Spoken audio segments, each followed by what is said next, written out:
Sabe uma coisa que eu acho interessante? Quando você estuda, porque você tem aquela pergunta, aquela dúvida, você sai fora da curva. Sim. Então, assim, você se dedicou a estudar realmente depois que você experimentou o fisiculturismo e falou, pô, eu quero dominar isso. Exatamente. Eu quero ser campeão. E eu quero que meus atletas sejam campeões. Exatamente. E aí é a hora que você estuda. Eu lembro que o que me motivou a estudar hormônio foi uma pergunta muito simples. Quero ser pai.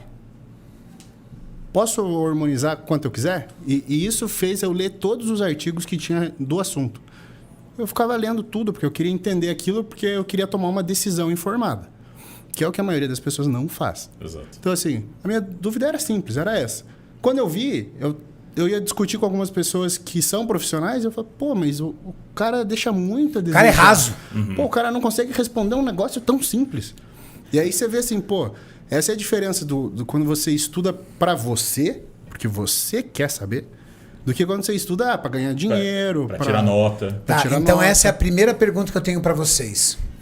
Hoje, uma dos questionamentos que eu mais recebo dos seguidores é: Renato, eu fui no médico e ele condenou o uso dos esteroides.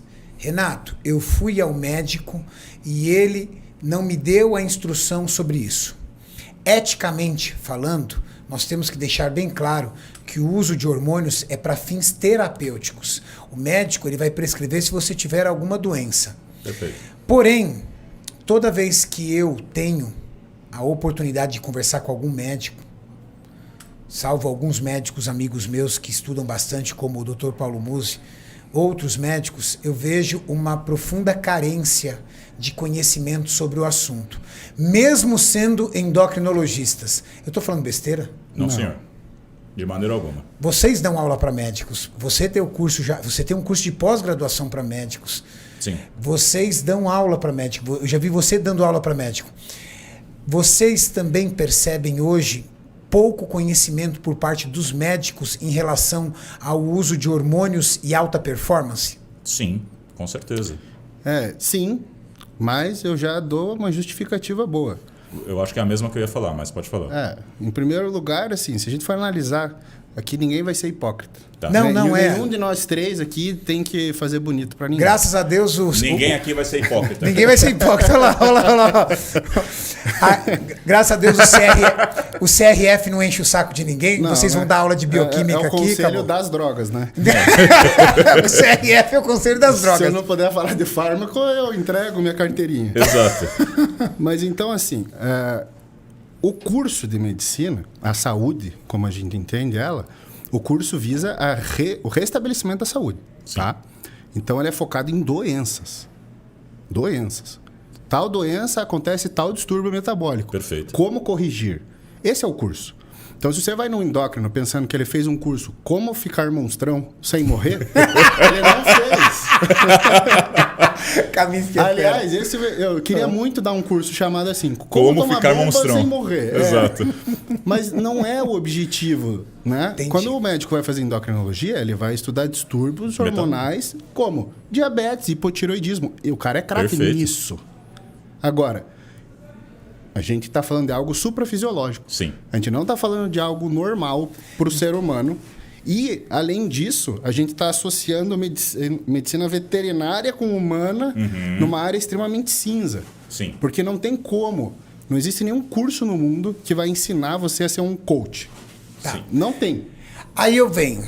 Existem moléculas que não são utilizadas dentro do tratamento terapêutico, pelo menos aqui no Brasil. Trembolona, boldenona, entre outros.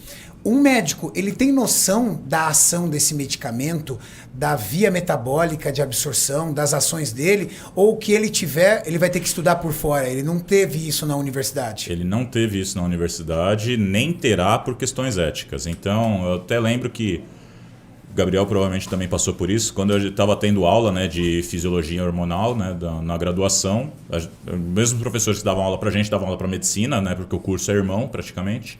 E quando a gente foi falar sobre fisiologia hormonal, né, fomos falar sobre testosterona, essas coisas, eu ainda cheguei a comentar com os meus professores e falaram: Adam, não existe informação sobre isso. Obrigado.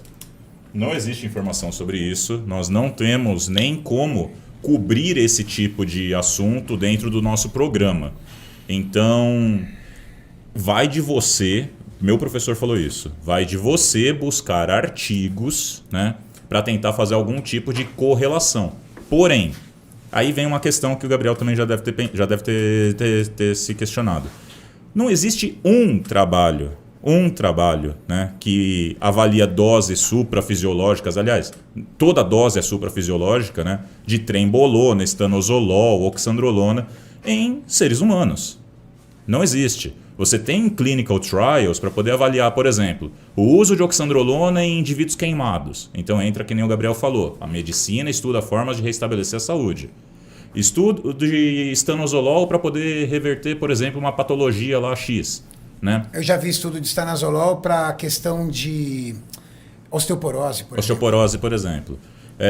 Então, assim, mas só que nenhum estudo vai falar assim, com uma dose de 50 mg por dia de estanozolol via oral, você tem um aumento de X gramas de massa muscular ou massa livre de gordura, né?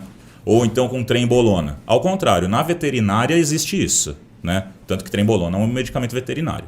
Então, muito do que a gente tem hoje a respeito da farmacologia desses hormônios, né, a gente acaba trazendo da onde? Da veterinária. E do in vitro, né? E do in vitro também. Principalmente do in vitro. Então, explica pra galera o que é in vitro. In vivo é quando você faz o ensaio numa pessoa, né? Não numa pessoa, mas num ser vivo. No ser vivo. E in vitro é uma plaquinha de Petri.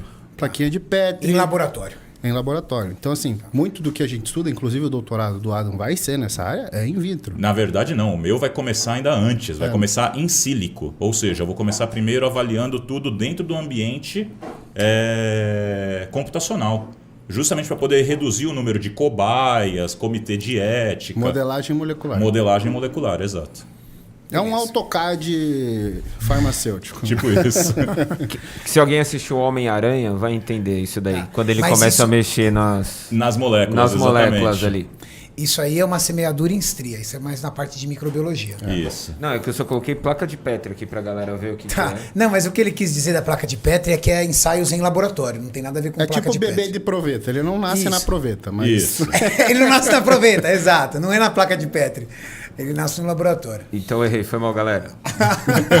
eu tô aprendendo. Não, você não errou, né? Ele que falou que era na placa de Petri. Eu tô aqui de boa. Bom, antes de eu continuar conduzindo algumas perguntas, eu queria abrir espaço para o Superchat. Mauricião, dá uma olhada no Superchat. Vou falar já. E eu sei que vai forrar de perguntas. Me passa aqui a primeira pergunta.